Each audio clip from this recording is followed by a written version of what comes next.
Kumekuwepo pia na malalamiko ya mawakala kutopokelewa vituoni siku yoyote ya uandikishaji. Taarifa hii tumeisikia pia, pamoja na kwamba si rasmi, lakini ni vyema tukaitolea ufafanuzi. Nitoe ufafanuzi kuwa swala la kula kiapo ni swala la kanuni. Imeelekezwa kwenye kanuni ya 48, tangazo la serikali namba 571, 573 na 574 ya kanuni ya 45 ya tangazo la serikali namba 500 na kanuni ya 45 ya tangazo la serikali namba 572. Hivyo nitumie fursa hii kuwaelekeza wasimamizi wa uchaguzi na wasimamizi wa wasaidizi wa uchaguzi kuhakikisha wanazingatia kanuni hizo. Aidha, maelekezo hayo nimeyapeleka kwa wasimamizi wa uchaguzi kupitia barua ya Katibu Mkuu Ofisi ya Rais TAMISEMI yenye kumbu namba CCB.1/215/01/80 ya tarehe 14 Oktoba 2024, ambayo vyama vya siasa vimepata nakala kupitia ofisi ya msajili wa vyama vya siasa.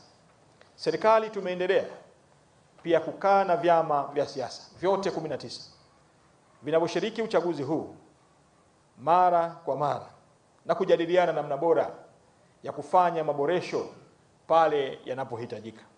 Hivi karibuni tarehe 11 mwezi wa 10 2024, katika kikao cha baraza la vyama vya siasa kilichofanyika pale Dodoma, vyama viliwasilisha maoni yao kuhusu tarehe za kuchukua na tarehe za kurejesha fomu, kuwa tarehe 1 Novemba pekee haitoshi, na kwamba hitimisho lilifafanuliwa vyema tarehe 16 katika kanuni ya 16 fasiri ya kwanza na fasiri ya pili ya tangazo la serikali namba 572 na kanuni ya 17 fasiri ya kwanza mpaka ya pili ya tangazo la serikali namba 571, 573 na 574. Maana yake ni kwamba kulikuwepo na malalamiko kwamba tarehe ya kuchukua fomu na kurejesha fomu imekuwa ikilalamikiwa kwamba ni siku moja, lakini tukawarejea katika kanuni nilizozitaja hapo awali kwamba kanuni hizo zimeweka msingi na ufafanuzi wa kina kwamba serikali baada ya kupokea maoni hayo, lakini pia na msisitizo ulioainishwa katika kanuni, na tukakubaliana kwa pamoja kwamba tarehe ya kuchukua na kurejesha fomu itakuwa ni tarehe 26 mwezi Novemba na kurejesha tarehe 1 mwezi Novemba 2024. Hivyo ni wasihi wananchi wote wenye sifa ya kugombea, sifa zilizotajwa kwa mujibu wa kanuni ya 14 ya tangazo la serikali namba 572 na kanuni ya 15 ya tangazo la serikali namba 573, 571 na 574. Watanzania wote wanakaribishwa kujitokeza na kutimiza haki yao ya msingi ya kikatiba. Niwasisitize na niendelee kuwaelekeza wasimamizi wa uchaguzi na wasimamizi wasaidizi kuzingatia kanuni na taratibu zilizowekwa kila mmoja wetu. Uchukuaji na urejeshaji wa fomu za uteuzi nimekusha lisema hili, lakini nitaomba nilisisitize tena. Kwa mujibu wa kanuni ya 16 fasiri ya kwanza na ya pili ya tangazo la serikali namba 572 na kanuni ya 17 fasiri ya kwanza na ya pili ya tangazo la serikali namba 571, 573 na 574, fomu za uteuzi kwa wagombea zitaanza kutolewa na kurejeshwa kuanzia tarehe 26 Oktoba hadi tarehe 1 Novemba 2024. Hivyo wasimamizi wa uchaguzi wakahakikishe taratibu zinazingatiwa na kanuni hii inasimamiwa ipasavyo, ili kuhakikisha mchakato wa uchaguzi kwa vyama vyote vinavyoshiriki uchaguzi huu inakuwa ni mchakato huru na wa haki wenye kusimamiwa kwa misingi ya katiba na sheria za nchi yetu. Maelekezo yangu kwa wasimamizi wa uchaguzi.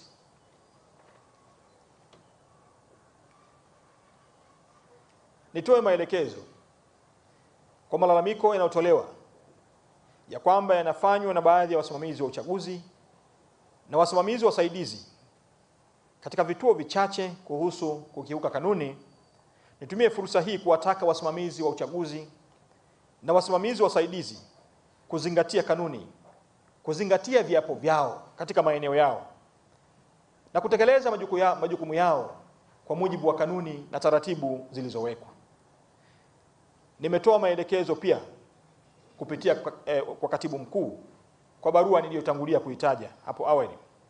Ninawaelekeza wasimamizi wa uchaguzi na wasimamizi wasaidizi kuzingatia kanuni hizi na taratibu ambazo zimewekwa pamoja baina ya viongozi au wawakilishi wa vyama vyote vya siasa 19 vilivyoshiriki katika kuandaa kanuni hizi. Aidha, ni visihi vyama vyote vya siasa vinavyoshiriki uchaguzi kuweka maslahi mbele ya wananchi ili kuhakikisha wananchi wanajiandikisha pasipo kuleta taharuki au kuweka vikwazo ambavyo vitawafanya wananchi wakose haki yao ya msingi ya kuchagua na kuchaguliwa. Nitarejea. Ninaomba nichukue fursa hii kuvisihi vyama vya siasa vinavyoshiriki uchaguzi kuweka maslahi ya wananchi mbele na kuhakikisha wananchi wanajiandikisha pasipo kuwepo kwa bugdha au taharuki au kuwepo kwa vikwazo ambavyo vitawafanya wananchi wakose haki yao ya kuchagua na kuchaguliwa. Lakini tumie fursa hii pia kuzungumzia mwenendo wa uandikishaji wa wapiga kura wa serikali za mitaa. Nitumie nafasi hii kuwapongeza sana wananchi wa Tanzania kwa mwitikio wao mzuri wa kujiandikisha katika siku hizi 4 za mwanzo. Ninawapongeza sana Watanzania wote waliojitokeza katika siku hizi 4 kujiandikisha katika daftari hili la makazi kwa ajili ya uchaguzi wa serikali za mitaa. Nitoe taarifa kwa waandishi wa habari, hadi kufikia jana tarehe 14 Oktoba jioni 2024, siku 4 tangu kuanza kwa zoezi hili la kuandikisha, yani tarehe 11 mwezi wa 10 2024, katika mikoa yote 26 tumeweza kuandikisha kwa asilimia karibu 45. Hii ni pongezi kubwa sana kwa Watanzania, kwa wananchi ambao wamejitokeza kwa wingi kuendelea kujiandikisha katika maeneo yao. Hii ni kwa Watanzania wenye sifa za kupiga kura ifikapo tarehe 27 mwezi wa 11 2024. Ninawapongeza Watanzania wenye umri wa miaka 18 ambao tayari wamejiandikisha katika vituo mbalimbali nchi nzima. Mpaka sasa tumefikia asilimia 45 ya kujiandikisha.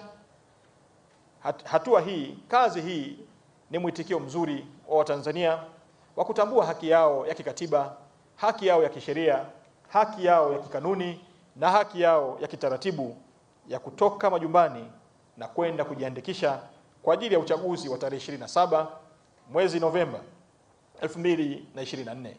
Lakini endelee kutumia fursa hii kuwahimiza Watanzania wote wenye sifa za kupiga kura waendelee kujitokeza kujiandikisha, kwani zoezi hili linaloendelea sasa ni zoezi la nchi nzima na litakamilika tarehe 20 mwezi wa 11. Zoezi hili litakamilika tarehe 20 mwezi wa 10 2024.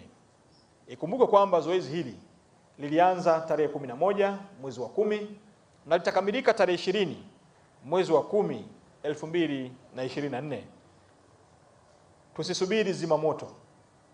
Niwaombe Watanzania tusisubiri zima moto.